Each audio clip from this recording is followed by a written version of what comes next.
Улични продавачи на лубеници и дињи во Свети Николе тврдат дека биле казнети од полицијата со парични казни во износ од по 100 евра. Според нив станува збор за сума која е превисока во однос на заработката што ја остваруваат од сезонската продажба. Продавачите велат дека во летниот период се обидуваат да заработат со продажба на лубеници и дињи, но посочуваат дека дневниот промет не е секогаш доволен за да ги покрие трошоците, а камоли сега казна од 100 евра. За цела недела не можеме да заработиме 100 евра, а сега треба тие пари да ги дадеме за казна, реагираат дел од продавачите.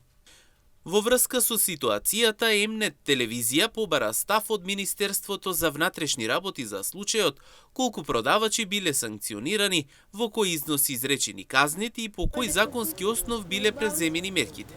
Оттаму тие информираат дека постапиле по претходно добиена пријава од граѓанин за наводно продавање земјоделски производи на сообраќајна површина, со што било отежното нормалното одвивање на сообраќајот на улицата Филип II во Свети Николе.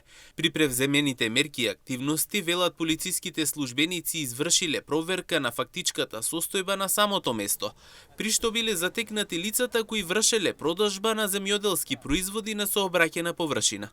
По констатираната состојба, им биле изготвени прекршочни платни налози согласно член 12 став 2 и 5 од Законот за безбедност на сообраќајот на патиштата, со изречена глоба во износ од 100 евра во денарска противвредност за секое лице.